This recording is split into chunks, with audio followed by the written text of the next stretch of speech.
thought it'd be interesting to have a final episode to kind of do an overview of the year, kind of see what things, how we've kind of like touched on what has worked well, what could have worked better.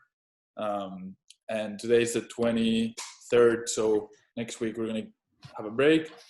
And then it's 2021, which is crazy, right? After the whole year and how crazy it has been. We're at the end of it. Kind of crazy all the way. So I wanted to ask you, because we kind of did like an overview of the year last time. Mm-hmm. I kind of wanted to like get a bit deeper into that.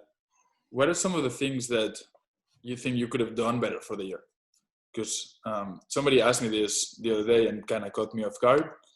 But I was wondering what are some things that if you could, you would change, or maybe you would not change, but knowing what you know now, you would, if it 2020 started, you would do differently. Yeah, I always feel like there are some things that I can do better, not that I just could have done it better. Just because like coming from Serbia and going worldwide, it's something that not many people that I know here have done. And Right. It's hard when it comes to the finances, when it comes to running the business, when it comes to how can I pay someone, how can I hire someone outside of the country, those kind of things. I actually don't have anyone that I can ask about those things. Right. I mean, even if I ask the bank and those, it's kind of, I need to go through certain number of people to get the answer. And sometimes it's really frustrating because I was writing a post about these things a few days ago. There are so many unknowns. Right. But you don't have a choice. You just need to go further. So you jump into solving all those things and just go through it. And I think we could have done much more if I had someone that like I can see his path and actually go through it. And I feel like, okay, there are coaching programs, there are mentors, those kind of things, but I didn't enroll in any of them just because those are people like maybe from Europe, maybe from US, people that they don't know some things that I need them to know. Right. And that's what makes it hard. Yeah, I think it's hard when you're coming from Europe or you're not like US prototype. I still think there might be some value in those groups. Like I've had there's a lot of value. Yeah, you just have to pick and choose what you get, right? Like when they say, how do you get business? And they're like, oh, just networking, right? It's easy to network when you live in New York City. And, you went to college with 15 guys who now run businesses. And now you guys have this group of people that are all entrepreneurs, and maybe you guys are living together. Like it's easy to network like that, but it doesn't apply to you. Maybe what applies to you is something different. So when I think you come from somewhere that it's not traditional, it's still fine to listen. You just have to like filter the advice that they give you, right? Like what they work for them, it's not going to work from, Serbia or a small town in Spain. I was just looking at the group. What was it called? Like Revenue Collective. Mm-hmm. So it's a paid community, and they have like representatives in different parts of the world, in different cities. Like there's none of them in Serbia, right, or outside like Balkans or Southeast Europe. And then so if I want to join, I will be the only one. So I need to start it, and I need something else from that. Right. That was my thinking. Right. So who do you look up to anybody in Serbia to like help you out with like is there anybody in Serbia that has done what you want to do, or no, there's definitely no one. But there are some people that have business for multiple years and that are willing to kind of share. So I'm thinking now I have this business model, business is registered this way. Now as I'm growing, I need to change it a little bit. So I'm talking to multiple people and see like what are their experiences, not in a way that they know how to develop my business, but they have been through that with their own business when it comes to those things, and they can advise me on specific things. How do you like approach these people? Like, how would you like, because I know you have a lot of experience running like your own business but also running other people's businesses. So it's a bit different for me because I'm younger and I do need a mentor. So I know that you don't necessarily need a mentor, maybe the opposite, right? Like you're the mentor to younger people. But when you're looking for someone to like kind of bounce ideas off or like have that mentorship kind of role for you, how do you approach them? How would you like reach out to like a mentor and kind of I'm always going directly. I don't know. All of them are in certain communities where we are as well. Right. And I usually go to those people. There are multiple people possibly that have the knowledge and can help as well, but they are not present over there and I don't see them. So it's not like easy to approach them, and I choose those that are easier to approach. That's it. Makes sense. And do you approach them like with questions, or do you like what's your kind of like process for that? Because I know well, first I'll let you answer. No, I just tell them, man, give me the phone call. I want to ask you specific things. I like that. Nothing else. And they're like, oh man, I'm sure I'm sharing so many things about specific things that are not actually my job, but I like to help people. So I'm sharing a lot of things and I should charge for that. That's the answer that I get. Yeah, for me, I think it's a bit different because there are some people in Spain that run, multinational businesses and all that stuff. So like, I think it's what we talked about either last week or 2 weeks ago with like the 4-minute mile, that once you see somebody breaking the 4-minute mile, everybody started breaking it. So once you see somebody doing what you want to do, then it allows you to believe that it's actually possible. For me, that was my ex-girlfriend who was from like Los Angeles but lived in Barcelona, and she like ran a marketing agency out of her laptop, and I could see that what she was doing, and that was like before I even started the business. I was just freelancing, and like for me, her was like the reference point. Like, oh, this what I'm dreaming about is actually possible. Like she's doing it. And then I've seen other people. There's a guy who like runs this software company that helps build personal brands. The product's a bit shitty, but he's the CEO, and he's from Barcelona, and we kind of have the same target audience, competitors, kind of the same industry. And he didn't start the company, but he's the CEO now. And then like there's that feeling of like, okay, he did it, so I can do it too. His company has raised a lot of money, so it's a bit different model, and it's not exactly the same thing. But it was fun to like see somebody doing the same thing. Like one of the few competitors that we have as a company is actually a guy from Barcelona who like has raised like $4 or $5 million. So once you see it, then it's easier, and then it's about like, can you pick up the brain, right? So is that one of the things that like you're trying to incorporate more into 2021, or like you think you've kind of done enough over this year? No idea actually. I know some things that I want to get into the next year, and I know that I need some space so I can think and develop the business further. I need to get back that space. So this is what I'm working at right now, to create some space for me to be able to do that. There are specific things that I want to focus, like I want to involve more SEO when it comes to the funky marketing specifically. So more content related to the SEO, because we didn't do that at all for a year. Right. Now I want to get into that thing a bit more, and basically just trying to eliminate all those things that I cannot control inside the things that we are doing inside the agency. So lower the possibilities of failing or not knowing the outcomes. What do you mean by that? Let's say LinkedIn engagement. So you have a lot over there. We are actually crafting the whole strategy with specific checkpoints and everything, multiple checkpoints in it. But I was thinking about how can I track it, and like I don't want to get in. I don't want to use my time to go to specific profiles of the clients and check if something has been done.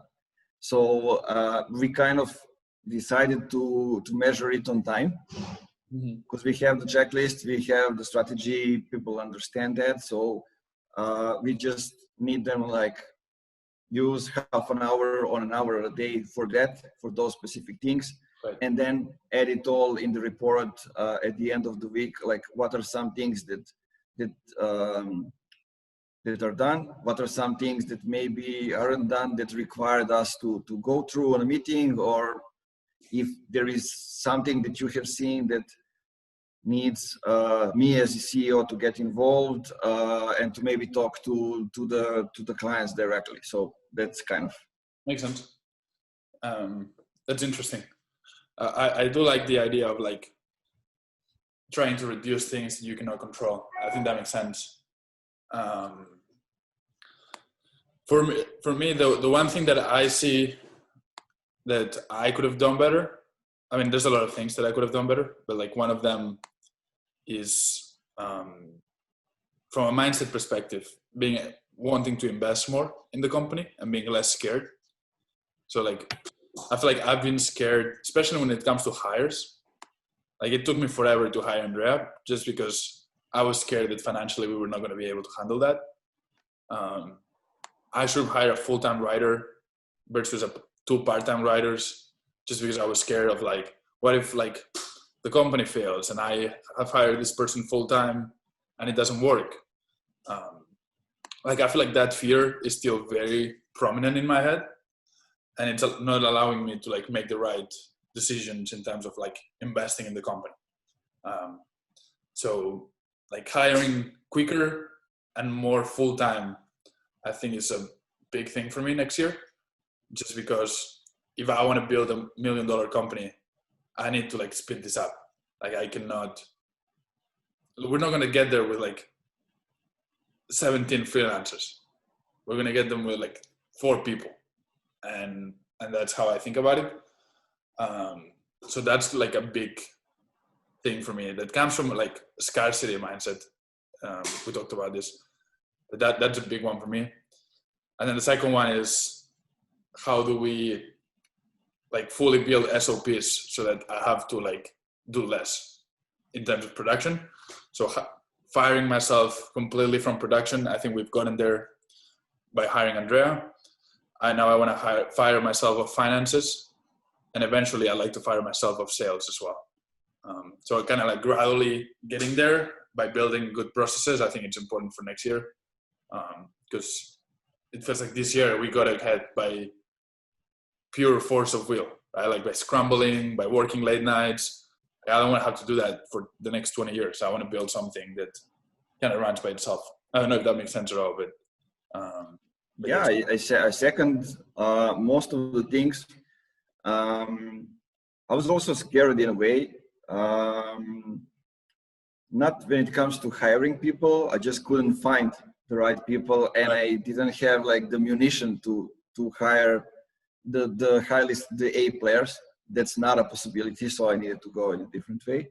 Yeah, actually I hired 2 people this like last week, just so I can guide them, teach them, onboard them, and so from January I can move more into those things that I mentioned, like thinking, innovation, strategy, come up with some new income streams, those kind of things. Yeah. And I'm preparing even to take over as somebody who is like controlling everything, controlling how we create the demand, the strategy, and all those things when it comes to the things that we do for the clients inside the company. Yeah. And also like, creating the processes. We are, I think, finishing with that. And when it comes to content, it's just interesting. Like I saw that guys that we are hiring from time to time to write content for us. I don't mean like posts. I mean the articles. Mm-hmm. They're doing the good job, and so we'll probably hire them, so outsource the content for us as well to them. We will just do the bigger pieces of content, like content pillars with involving multiple stakeholders and case studies and all kind of things. Yeah, just like building from there. It's gonna be an exciting year. I'm sorry, I mean, I just haven't eaten in a while, but I feel like it's been great to see the last, like, when did you start the business? 2020 or 2019? Yeah, 2020, January the 13th. January, right? Yeah. So it's crazy to see that almost, where are you, like 20 days away from a year? And I started, yeah, I would say like December, maybe. December last year, so about a year. It's been fun to see like the ride that has been so far, right? Like, obviously for you, you have many years of experience. But was it, when you were working with somebody else, was it ever as challenging and as interesting as this last year? Or what were like the differences that you've like kind of noticed over the change? No, this is the most interesting thing that I have done in my life, I think. Right. It's the kind of the drive your own game, and you want to see what's behind the hill, you know, what's next, and you never stop. Right. You just need to keep going no matter what are the obstacles. You just find a way and go, and that's it. How are you doing mentally? Like, are you to be honest, I can't wait to have a vacation. I think if today we didn't have a sunny day and like spring, 15 degrees outside, it would be hard. But kind of this day saved me, because I spent an hour and a half just looking at the river. Right. Reading the comics, you know, those kind of things. I made myself in the last few days to take an hour and a half break from working, just go outside somewhere, because like I'm, to be honest, tired, you know, and I need some fresh things to do. And I'm recording this, I think 25 podcasts in December. Right. Wow, that's crazy. And just this thing is taking it, because like I won't record it until maybe March or even after that. Right. We will just distribute the content and create a lot of other things around it. And because like now I was investing in establishing myself as the authority, as establishing the brand as authority in the B2B industry as well. And kind of just talking to all those different people that I looked up to in the past, you know, and just see if we are on the same level. Can we just talk and go into specific topics together? And it kind of helped me a lot to build the self-confidence and like to believe in what I do and ideas that I have. Right. Yeah, that's interesting. For me, like I think it's normal to be tired, man. Like we've been working really hard.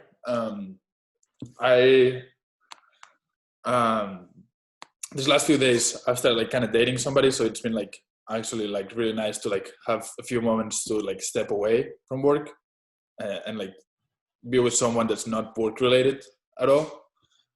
So that's been kind of helpful. That's great. Congratulations, my man. And yeah, I mean, it's nothing serious, but it's yeah. At least it's a distraction from like work and someone that's not like industry related. So that's helpful, because I don't, even if I try to talk about like SEO, it's just not going to understand. So that's good. And for me, I just want to do like a quick sprint for the next 3 days and then take like 4 or 5 days out, right? Like just relax, kind of recover. And like you were saying, like think big strategy for like the next year and the next 5 years. It's really hard when you're like in the trenches. You have to like take a step back and and not think about work for like the breakthroughs to come in. So mentally, I'm happy that you're doing okay. Obviously, tiring end of the year, but yeah, it's going to be a very exciting 2021, man. I'm excited to see where we go from here. Yeah, definitely. I think one thing that both of us need to think about and to invest more is actually partnering with other people. Yeah. And exploring other options, not just focus on the services, maybe get more into the product side and craft some products out of the things that we do. I see that as a possible next step of just growth. Yeah, I think we're going to see that, like, extending our horizons and cross passing industries. I think it's going to be interesting. For me, a big thing that I want to do is like create content that I enjoy creating. So like I have like a few Twitter threads where like I mix hip hop music and content marketing, and like, will that get me any clients? Maybe not, because it might not resonate with a lot of our clients, but it doesn't really matter because it's for me. So like creating content that just goes back to who I am, and not creating content that is made with the mindset of, will a potential client read this and think, oh, I want to work with them? Because then you start using tricks, right? And I want to go back to like creating content that I enjoy. So that's going to be a change for me.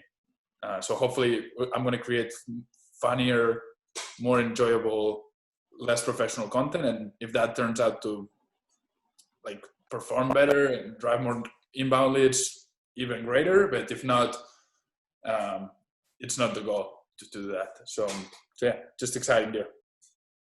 Yeah, it will do it. It will drive leads. I mean, basically there are a couple of things that every, I think, B2B company need to do is like start a blog, start a podcast, create experience with events, with groups, with coaching, and man, basically that's it. Yeah. By the way, we can talk about events in a couple of weeks or so, but I think last week or 2 weeks ago I mentioned that I signed up for an event from G-Easy. It was yesterday, and there are a few things that are still not there yet, but it was much better organized than B2B company events. So I'm going to write about that, send it to you when you have it. But yeah, Nemanja, I'm sorry that I have to go for this sales call, but we can see each other in a couple of weeks. When do you want to do the next one? I don't know. Let's go with the middle of January. Okay, that works. Yeah, 15th, 14th, I think it is. Yeah, that's cool. Awesome, brother. Well, I'll send you a message, but Alexandra and everyone that's listening when it's posted, thank you so much for being here over this year. Really appreciate it, everyone that gave us a second of their attention. We value your attention like it's gold. And Nemanja, I really appreciate doing this podcast with you and co-hosting it. So always one of the best hours of the week. Thank you, guys. Have a great Christmas and New Year's holidays, and see you after in the 2021. We'll be back, I guess. Yeah.